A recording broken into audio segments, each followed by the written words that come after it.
तो my dear students, कैसे हैं आप लोग। उम्मीद करते हैं कि आप लोग एकदम अच्छे होंगे।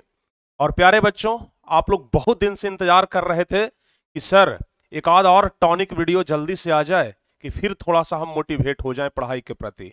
तो प्यारे बच्चों, एक और टॉनिक वीडियो हम आपके लिए लेकर आ चुके हैं। ये ऐसा टॉनिक होता है जिसे देख करके, जिसे लेने के बाद आपके शरीर के अंदर एक नई एनर्जी आ जाती है, आपका मस्तिष्क एकदम रिफ्रेश हो जाता है और आप पढ़ाई के प्रति लगनशील हो जाते हैं। तो प्यारे बच्चों, आज का हमारा टॉपिक है कि पढ़ाई में कंसिस्टेंसी कैसे बनाएं। बहुत सारे बच्चे पढ़ाई करते हैं, लाखों बच्चे पढ़ाई कर रहे हैं। बहुत सारे बच्चों का यह सवाल होता है कि सर पढ़ाई में मन नहीं लगता। बहुत सारे बच्चे ये बोलते हैं कि सर 2-4 घंटे से ज्यादा हम बैठ नहीं पाते हैं। बहुत सारे बच्चे बोलते हैं कि सर बहुत ज्यादा मन मारते हैं तो हम 5-6 घंटे बैठ जाते हैं। लेकिन हम चाहते हैं सर कि 10-12-15 घंटे पढ़ें ताकि हम टॉपर्स तक बने, हम टॉपर बने, बिहार बोर्ड में सबसे ज्यादा नंबर लाएं, या फिर किसी भी फील्ड में उतरे तो उसका सबसे बेहतरीन खिलाड़ी बने। उसके लिए प्यारे बच्चों दो चीज जरूरी होता है, कंटिन्यूटी और कंसिस्टेंसी। हालांकि लगभग दोनों एक ही चीज है, लेकिन आज हम लोग इस वीडियो में एकदम अच्छे तरीके से समझेंगे कि आखिर किस तरीके से हम अपने स्टडी में वो कंसिस्टेंसी लाएं, वो कंटिन्यूटी लाएं, जिसकी वजह से हम आगे अपनी मंजिल को प्राप्त कर सकते हैं। तो प्यारे बच्चों, उम्मीद करते हैं कि यह वीडियो आप लोगों के दिल को छुएगा। आप लोग एकदम बेहतरीन तरीके से इस वीडियो को देखिए, जबरदस्त तरीके से आप लोगों को सब कुछ समझ में आएगा और शायद आज से आप लोग 10-12 घंटे पढ़ने के लिए तैयार हो जाएंगे। आपके अंदर हम वो ऊर्जा भरेंगे जिस ऊर्जा के बदौलत आप 10-12 घंटे तो आराम से पढ़ लेंगे। और अगर आपको ये वीडियो अच्छा लगे तो इस वीडियो को अपने हर एक व्हाट्सएप ग्रुप में जरूर शेयर करिएगा, अपने दोस्तों को भी जरूर भेजिएगा। और प्यारे बच्चों, अगर आप इस चैनल पर नए हैं तो इसी तरीके से डेली अपडेट के लिए, इसी तरीके के आगे और भी वीडियो के लिए आप लोग चैनल को जरूर सब्सक्राइब कर लें, ताकि आगे के भी हर एक क्लास का, हर एक वीडियो का नोटिफिकेशन आपको मिल सके। प्यारे बच्चों, अधिकांश बच्चों का यह सवाल होता है कि सर पढ़ाई में पढ़ाई में कंसिस्टेंसी कैसे लाएं। इसके अलावा बहुत सारे बच्चों का ना ये भी सवाल होता है कि सर हम बोर्ड परीक्षा 2024 में सर टॉपर बनना चाहते हैं, हम टॉपर बनना चाहते हैं सर, उसके लिए कितने घंटे हम पढ़ाई करें, हमारा टाइम टेबल सर क्या होना चाहिए, हमारा स्टडी रूटीन क्या होना चाहिए, हमारा स्टडी आवर्स क्या होना चाहिए। ये बहुत सारे बच्चों का सवाल होता है। और बहुत सारे बच्चे हमसे बोलते हैं कि सर आप हमें एक रूटीन बना करके दे दीजिए। प्यारे बच्चों, हमारे रूटीन से बहुत सारे बच्चे नहीं चल सकते हैं, ठीक है ना। अगर हम आपको रूटीन देंगे तो उस समय में आपका टाइम मैच नहीं करेगा। आप हो सकता है कि हम जिस समय में आपको रूटीन बना के दिए आप उस समय फ्री न रहें। तो इसलिए सबसे बढ़िया तो टाइम टेबल यही है कि आप खुद एक रूटीन तैयार करें अपने टाइम के अनुसार और उसको फॉलो करें। बचपन में प्यारे बच्चों आप लोग कछुए और खरगोश की कहानी तो जरूर सुने होंगे। बचपन में आप लोग कछुआ और खरगोश की कहानी तो जरूर सुने होंगे। एक भी बच्चा ऐसा नहीं होगा जो कछुआ और खरगोश की कहानी को न सुना हो। सब लोग कछुआ और खरगोश की कहानी को सुने थे कि कछुआ और खरगोश में रेस होता है। खरगोश बहुत तेज दौड़ता है, कछुआ धीरे धीरे अपने मंजिल की ओर जाता है। लेकिन कछुए को यह घमंड हो जाता है कि हम तो बहुत तेज दौड़ते हैं, हम तो मंजिल तक तुरंत पहुंच जाएंगे, और इसलिए वो बीच रास्ते में एक पेड़ के नीचे आराम करने लग जाता है। और आराम करते करते उसे नींद आ जाती है। जबकि कछुआ आराम नहीं करता है, वो धीरे धीरे ही सही लेकिन लगातार आगे बढ़ते जाता है, और एक्चुअली में कछुआ ही जीतता है और वो मंजिल तक पहुंच जाता है। कहने का मतलब हमारा ये हुआ कि बहुत सारे बच्चे ये करते हैं ना कि बहुत तेजी के साथ आगे बढ़ते हैं, और बहुत तेजी के साथ आगे बढ़ने के चक्कर में थक जाते हैं, निराश हो जाते हैं, डिमोटिवेट हो जाते हैं। लेकिन जो बच्चे धीरे धीरे ही सही लेकिन कंटिन्यूटी पढ़ाई कर रहे हैं, एकदम कंटिन्यूअसली पढ़ाई कर रहे हैं, कंसिस्टेंसी के साथ पढ़ाई कर रहे हैं, तो एक्चुअल में वही बच्चे जीतते हैं। जब एक धावक दौड़ता है प्यारे बच्चों, तो आप लोग देखते होंगे कि शुरुआत में धीरे धीरे दौड़ता है, बहुत धीरे धीरे दौड़ता है, बीच में अपना स्पीड थोड़ा सा बढ़ाता है, और अंत जाते जाते अपना स्पीड बढ़ाता है। अगर शुरू से ही बहुत तेज दौड़ने लग जाए ना तो वो कभी भी दौड़ नहीं जीत पाएगा। उसी तरीके का आपका पढ़ाई होता है। तो प्यारे बच्चों, आज हम आपको 3 फॉर्मूले बताने वाले हैं। अगर आप इस 3 फॉर्मूला को अपने जिंदगी में लागू करते हैं, अपने सिलेबस को इस 3 फॉर्मूला के अनुसार बांटते हैं, तो प्यारे बच्चों आप लोग बहुत ही बेहतरीन तरीके से पढ़ाई कर सकते हैं। तो हमेशा आपको ये कछुए की चाल चलनी है, समझ गए ना। एक विद्यार्थी को हमेशा कछुए की चाल चलनी चाहिए। प्यारे बच्चों, कंसिस्टेंसी और कंटिन्यूटी के बारे में तो हम आपको बता दिए कि एक बच्चों को ना कंसिस्टेंसी और कंटिन्यूटी होना बहुत जरूरी होता है अगर एक विद्यार्थी पढ़ाई कर रहे हैं तो। देखिए प्यारे बच्चों, सबसे पहले ना हम आपको 3 फॉर्मूला देते हैं। अगर आप ये 3 फॉर्मूला की मदद से, ठीक है ना, अगर आप इस 3 फॉर्मूला से पढ़ाई करते हैं तो हम आपको विश्वास दिलाते हैं कि आप एकदम अच्छे तरीके से सिलेबस को कवर कर पाएंगे। और अभी आगे हमारा ढेर सारा और वीडियो आएगा इससे संबंधित। देखिए सबसे पहला तो बात ये होता है ना, सबसे पहला फॉर्मूला जो हमारा है ये है प्यारे बच्चों मस्ट नो, ठीक है ना। सबसे पहला फॉर्मूला है हमारा मस्ट नो, ठीक है, मस्ट नो। और दूसरा फॉर्मूला है प्यारे बच्चों हमारा शुड नो। समझ गए ना, इसका अर्थ हम आपको समझाएंगे, इसका अर्थ हम आपको समझाएंगे, ठीक है ना, एकदम अच्छे तरीके से आपको समझ में आएगा। और तीसरा फॉर्मूला है हमारा कुड नो। समझ गए ना, ये तीसरा फॉर्मूला है हमारा कुड नो।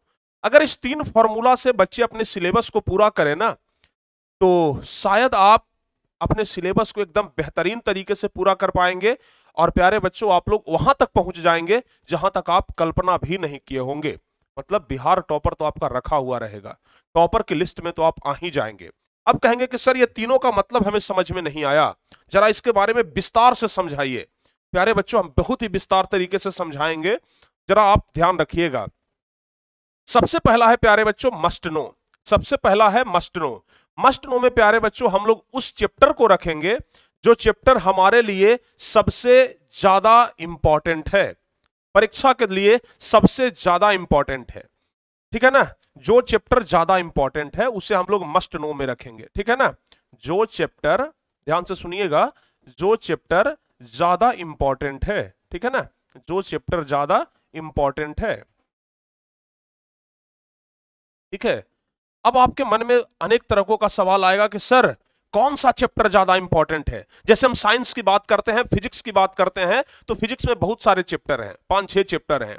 किस चैप्टर पर हम ज्यादा ध्यान दें ताकि परीक्षा में हमारा ज्यादा नंबर आए, उसी चैप्टर से ज्यादा क्वेश्चन लड़े, वैसे चैप्टर को प्यारे बच्चों आप अलग कर लीजिए और उसे आप मस्ट नो वाले टॉपिक में रखिए। समझ गए ना। अब आपके मन में सवाल आएगा कि सर आप ही बता दीजिए ना कि कौन सा चैप्टर ज्यादा इंपॉर्टेंट है। तो प्यारे बच्चों, इसके लिए हमने एक सीरीज बनाई है कि हर एक सब्जेक्ट का एक अलग अलग वीडियो हम आपको देंगे। जैसे साइंस का, सोशल साइंस का, और हिंदी का, संस्कृत का, मैथ का, समझ गए ना, यानी जितने भी सारे आपके विषय हैं, संस्कृत का जितने भी सारे विषय हैं, तो हर एक विषय का एक स्पेसिफिक वीडियो आपको हम देंगे जिसमें हम आपको यह बताएंगे कि सबसे ज्यादा इंपॉर्टेंट चैप्टर कौन सा है, किस चैप्टर पर आपको ज्यादा ध्यान देना है। एक तरीके से हम उसको स्मार्ट स्टडी भी कहते हैं। समझ गए ना। तो सबसे पहले आप अपने पूरे सिलेबस में से वैसे चैप्टर को छांटिए जहां से क्वेश्चन ज्यादा पूछे जाते हैं, जहां से परीक्षा में ज्यादा सवाल पूछे जाते हैं, और वैसे को ना आप मस्ट नो में रखिए, ठीक है ना। वैसे को आप मस्ट नो में रखिए तो आपका एकदम तैयारी बेहतरीन जाएगा। दूसरा है प्यारे बच्चों शुड नो। देखिए परीक्षा में तैयारी तो सब लोग करके जाते हैं, परीक्षा में तैयारी तो सब लोग करके जाते हैं, लेकिन प्यारे बच्चों कभी कभी परीक्षा में ना अनएक्सपेक्टेड सवाल आ जाते हैं। जैसे आप तैयारी करके गए, ढेर सारा क्वेश्चन याद करके गए, लेकिन वो क्वेश्चन लड़ा ही नहीं, क्वेश्चन कहीं अलग से लड़ गया, ठीक है ना। जैसे इस बार 2023 परीक्षा में सोशल साइंस में बहुत सारे बच्चों के साथ ऐसा हुआ। सोशल साइंस में बहुत सारे बच्चे तैयारी करके गए थे लेकिन क्वेश्चन अनएक्सपेक्टेड था। जो एक्सपेक्ट करके नहीं गए थे, जो उम्मीद लगा करके नहीं गए थे, वो वाला क्वेश्चन पेपर में आ गया और बच्चे उसमें फंस गए। समझ गए ना। तो इसलिए प्यारे बच्चों हमें हमारे सिलेबस में कुछ टॉपिक ऐसे होते हैं या फिर सिलेबस से बाहर कुछ टॉपिक ऐसे होते हैं जिसे हम लोगों को हर हाल में जानना चाहिए। समझ गए ना। एक नजर कम से कम उस चीज को जरूर देख लें। हम ये नहीं कहते हैं कि जितना आप मस्ट नो वाले चैप्टर को पढ़ रहे हैं उतना आप शुड नो वाले चैप्टर को भी पढ़िए, लेकिन कम से कम एक नजर वैसे टॉपिक को जरूर देख लें जिस पर हमें यह संदेह जा रहा है कि हो सकता है कि ये क्वेश्चन पूछ दे, हो सकता है कि जो हम मस्ट नो में पढ़ करके गए हैं वहां से क्वेश्चन कम रहे और शुड नो में ही क्वेश्चन ज्यादा आ जाए। तो अनएक्सपेक्टेड क्वेश्चन पूछे जाते हैं परीक्षा में और उसके लिए भी आपको तैयार हो करके जाना होगा। समझ गए ना। तो अपने पूरे सिलेबस में से प्यारे बच्चों अनएक्सपेक्टेड क्वेश्चन को आप छांट लें। समझ गए ना। अपने पूरे सिलेबस में से वैसे कुछ अनएक्सपेक्टेड चैप्टर को, अनएक्सपेक्टेड टॉपिक को, अनएक्सपेक्टेड क्वेश्चन को छांटे जो कि आपके परीक्षा के लिए इंपॉर्टेंट है। मतलब उस पर एक नजर आपका जरूर जाना चाहिए ताकि अगर परीक्षा में पूछ भी दे क्वेश्चन पेपर में अगर वैसा चैप्टर आ भी जाए तो हमें कोई परेशानी ना हो, ठीक है ना। चलिए अब प्यारे बच्चों तीसरा नंबर आता है, तीसरा नंबर आता है कौन सा, तीसरा नंबर आता है कुडनो। अब कुडनो में हम लोग वैसे चैप्टर को रखेंगे, चूंकि परीक्षा में अप्रोच बदलते रहता है, समझ गए ना, परीक्षा पैटर्न बदलते रहता है, परीक्षा में प्यारे बच्चों अप्रोच बदलते रहता है, और हर एक साल पेपर में कुछ ना कुछ हमें नया देखने के लिए मिलता है। मतलब आज के पहले वो कभी पेपर में नहीं पूछा और इस साल वो पूछ दिया, आज के पहले कभी क्वेश्चन बैंक में वो क्वेश्चन दिखाई नहीं दिया और इस साल पूछ दिया। यानी कि हर एक साल पेपर का अप्रोच बदलता है और पेपर में हमें कुछ ना कुछ नया दिखाई देता है, समझ गए ना। तो वैसे टॉपिक के लिए भी हमें तैयार हो करके जाना चाहिए, समझ गए ना। वैसे टॉपिक को भी आप तैयार कर लें और वैसे टॉपिक को अलग छांटें। तो आपका जो पूरा सिलेबस है प्यारे बच्चों वो 3 कैटेगरी में बंट जाएगा। एक तो बंट जाएगा मस्ट नो वाले कैटेगरी में, जो चैप्टर ज्यादा इंपॉर्टेंट है, जहां से सवाल ज्यादा पूछे जाते हैं, वैसे चैप्टर पर आपको ज्यादा ध्यान देना है। वैसे चैप्टर पर हम आपको तो यही कहेंगे कि कम से कम प्यारे बच्चों 70% ध्यान देना है ऐसे चैप्टर पर जो मस्ट नो में आते हैं। उसके अलावा शुड नो में जो चैप्टर आ रहे हैं वैसे चैप्टर पर कम से कम आपको 15% तो ध्यान देना ही देना है, समझ गए ना। 15% ध्यान देना है जो शुड नो में है, जहां अगर परीक्षा में अनएक्सपेक्टेड क्वेश्चन आ जाए तो उसको भी हम लोग आसानी से बना लें। और उसके बाद जो कुड नो है ना, इसको में भी 15% प्यारे बच्चों आप लोग को ध्यान देना है कि अगर परीक्षा का अप्रोच बदले, परीक्षा में कुछ नया देखने के लिए मिले तो हम उसके लिए भी तैयार रहें। क्योंकि जब एक सिपाही युद्ध करने के लिए जाता है तो वो ये सोच करके नहीं जाता है कि सामने वाला दुश्मन हमसे कमजोर होगा, सामने वाले दुश्मन के पास कितना बड़ा हथियार है, कितना आधुनिक हथियार है, वो इस सब का कल्पना पहले से कर लेता है और वो फुल तैयारी में जाता है, तब वह युद्ध जीतता है, समझ गए ना। ऐसे प्यारे बच्चों वो युद्ध नहीं जीत पाता, समझ गए ना। तो इसलिए आप लोगों को भी एकदम युद्ध जीतना है और इस तरीके से आपको पढ़ करके जाना है। दूसरी सबसे बड़ी बात ये तो हो गया 3 फॉर्मूला जो आप लोगों को पूरे चैप्टर के अनुसार, आपका जो पूरा सिलेबस है उसको इस 3 फॉर्मूला के अनुसार डिवाइड करें और तब जाकर के आप लोग पढ़ाई करना शुरू करें। उसके अलावा प्यारे बच्चों आप कहते हैं कि सर हम 10 घंटे 12 घंटे नहीं पढ़ पाते हैं सर, इसका कोई उपाय बताइए। तो प्यारे बच्चों इसका एक सिंपल उपाय है, डेली टारगेट, समझ गए ना, डेली टारगेट। डेली टारगेट आपको क्या करना है कि एक डेली टारगेट फिक्स करना है, समझ गए। जब आप पढ़ाई करने के लिए बैठते हैं ना तो आपके पास एक टारगेट होना चाहिए। इसके लिए प्यारे बच्चों प्रत्येक दिन मॉर्निंग में ही, सुबह में ही, जैसे ही आप उठते हैं आप पूरे दिन का एक टारगेट फिक्स करें कि आज हमें इस चैप्टर में इस टॉपिक को पढ़ लेना है, इस चैप्टर का पूरा रिवाइज कर लेना है, आज हमें ये कर लेना है, आज हमें वो कर लेना है। तो एक टारगेट फिक्स करें, समझ गए। लेकिन बहुत सारे बच्चे क्या करते हैं, टारगेट तो फिक्स करते हैं लेकिन इतना बड़ा टारगेट कर लेते हैं ना कि उस चीज को वो पूरा ही नहीं कर पाते हैं, समझ गए, उस चीज को वो पूरा ही नहीं कर पाते हैं। तो वैसे बच्चों के लिए हमारा एक सलाह है कि जब भी आप डेली टारगेट फिक्स करें तो हमेशा प्यारे बच्चों छोटा टारगेट हो, ठीक है ना, स्मॉल टारगेट आपका होना चाहिए, समझ गए। कोई बड़ा टारगेट हम ना फिक्स कर लें कि एक दिन में हमें 5 चैप्टर कंप्लीट कर लेना है, एक दिन में एक ही चैप्टर कंप्लीट करने का टारगेट बनाइए। छोटा छोटा टारगेट बनाइएगा ना तो वो प्यारे बच्चों जल्दी पूरा हो जाएगा। बड़ा टारगेट बनाइएगा तो वो आपसे कभी पूरा नहीं होगा, समझ गए ना। और यहीं पर आपका रूटीन गड़बड़ा जाता है।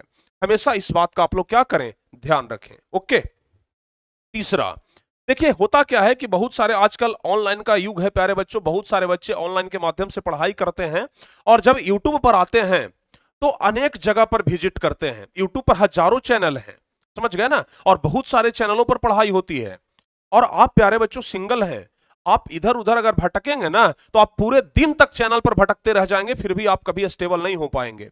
तो इसलिए जितने भी सारे बच्चे ऑनलाइन के माध्यम से पढ़ाई करते हैं सबसे पहले तो अपना एक फिक्स चैनल तय कर लें, समझ गए ना, फिक्स चैनल तय करें कि हमें किस चैनल के माध्यम से पढ़ाई करना है। अपने एक फिक्स टीचर तय करें, समझ गए ना, अपना एक फिक्स टीचर तय करें प्यारे बच्चों कि हमें किस टीचर से पढ़ाई करना है, समझ गए। चैनल तय करें, टीचर तय करें और हमेशा प्यारे बच्चों फिक्स बुक होना चाहिए, समझ गए ना। मार्केट में बहुत सारे बुक होते हैं, जैसे आप व्याकरण के अगर किताब के लिए जाते हैं तो बहुत सारे किताब हैं, बहुत सारे किताब हैं, ये किताब है, वो किताब है, ये पब्लिकेशन का, वो पब्लिकेशन का, क्या सब आप पढ़ पाएंगे, नहीं पढ़ पाएंगे। तो कोई भी एक किताब उठाइए उसको पढ़ लीजिए। बचपन में आप एक कहानी सुने होंगे कि एक व्यक्ति था जो चपड़ा, एक मतलब उसको क्या बोलते हैं, गड्ढा खतने वाला, जो कुदाल होता है ना, वो कुदाल प्यारे बच्चों लिया और अपने खेत में लगभग 10-20 जगह पर गड्ढा खोद दिया, लेकिन पानी कहीं से नहीं निकला।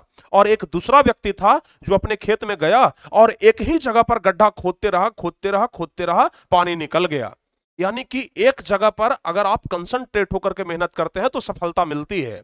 अगर आप अपनी मेहनत को डिवाइड कर देंगे ना अलग अलग जगहों पर, तो सफलता आपको कभी नहीं मिलेगी। तो इसलिए बहुत सारे बच्चे जो ऑनलाइन के माध्यम से पढ़ाई करते हैं वो स्टेबल नहीं रहते हैं, और कहीं ना कहीं ये उनका वीक पॉइंट होता है, बहुत कमजोर कड़ी होता है उनके लिए। तो आप हमेशा प्यारे बच्चों अपना एक फिक्स चैनल तय करें कि हमें इस चैनल पर पढ़ाई करना है, अपना फिक्स टीचर तय करें कि हमें इस टीचर के साथ ही जुड़ना है, ये जो सर पढ़ा देंगे उसी को पढ़ना है। समझ गए ना? ऐसा नहीं कि इस सर से भी थोड़ा पढ़ लिए, इस सर से भी थोड़ा पढ़ लिए, थोड़ा इस सर से भी पढ़ लिए, और अब लगे हैं कंपैरिजन करने में, इस सर तो ऐसे बताए, ये सर ऐसे बताए, ये सर ऐसे बताए। हर एक टीचरों को पढ़ाने का तरीका अपना अलग अलग होता है, समझाने का तरीका अपना अलग अलग होता है। समझ गए ना? तो हर एक टीचर अलग अलग तरीके से समझाते हैं। कोई भी टीचर गलत नहीं होते, लेकिन सबका समझाने का तरीका अलग अलग होता है। अगर आप उसी में उलझे रह जाएंगे तो प्यारे बच्चों आप पढ़ नहीं पाएंगे। आपको लगेगा इस सर वाला क्वेश्चन याद करें कि इस सर वाला क्वेश्चन याद करें कि इस सर वाला क्वेश्चन याद करें, आप उसी में उलझे रह जाएंगे। इसलिए हमेशा एक टीचर के साथ जुड़ करके पढ़ाई करिए। समझ गए ना? आपका टारगेट एक होना चाहिए, लक्ष्य एक होना चाहिए, तब देखिए आप कैसे पूरा कर लेंगे। समझ गए ना? आसानी से प्यारे बच्चों आप पूरा कर लेंगे। ठीक है, तो अपना एक फिक्स टीचर तय कर लीजिए। अगर आप बोर्ड परीक्षा में बेहतरीन अंक लाना चाहते हैं, बढ़िया नंबर से पास होना चाहते हैं, टॉपर रैंकर्स बनना चाहते हैं, तो इसके लिए आपको यह चीज करना होगा। और बहुत सारे बच्चे ना बुक भी ढेर सारा पढ़ते हैं, बहुत सारा बुक कंप्लीट करते हैं। भारतीय भवन का ले लिए, एनसीईआरटी का ले लिए, बीटीबीसी का ले लिए, इधर का ले लिए, उधर का ले लिए, किसी का नोट्स ले लिए, उसका नोट्स ले लिए, अनेक जगहों से पढ़ाई करते हैं, अनेक जगहों से बुक लेते हैं। ये गलत बात है। अगर आप एक अच्छे स्टूडेंट हैं तो आपके लिए एक बुक पर्याप्त है, एक नोट्स पर्याप्त है प्यारे बच्चों। ठीक है ना? और हम तो कहते हैं कि अगर आप 10th क्लास के विद्यार्थी हैं तो आपके लिए टारगेट बोर्ड का जो नोट्स है ना, इससे बेहतर कुछ हो ही नहीं सकता है। टारगेट बोर्ड का जो नोट्स है, इससे बेहतर आपको कुछ हो ही नहीं सकता है। अब बहुत सारे बच्चे बोलेंगे कि सर ये टारगेट बोर्ड का नोट्स हमें कहां मिलेगा? बहुत सारे बच्चे को शायद पता ना हो कि सर ये टारगेट बोर्ड का नोट्स कहां मिलेगा। तो बहुत सारे बच्चे ना इस टॉपर बैच के साथ हमारे साथ ज्वाइन है।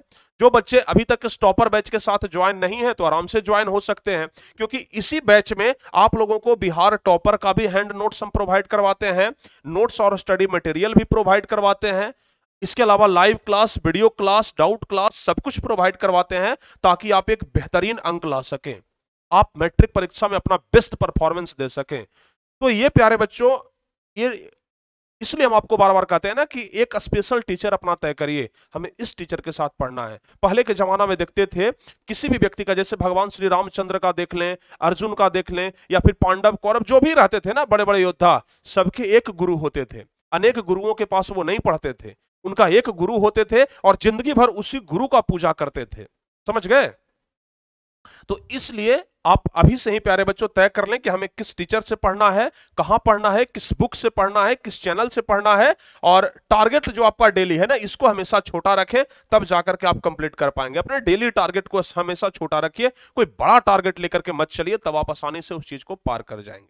ओके, तो चलिए प्यारे बच्चों, ये अगर आप अपने जिंदगी में फॉलो कर लेते हैं, कुछ दिनों तक ही सही, लेकिन अगर फॉलो कर लेते हैं तो पक्का हम कहते हैं कि आप प्यारे बच्चों टॉपर बन सकते हैं। ठीक है ना? आप वो स्पेशल बन सकते हैं, आप वो स्पेशल बन सकते हैं, लाखों बच्चों में स्पेशल बन सकते हैं।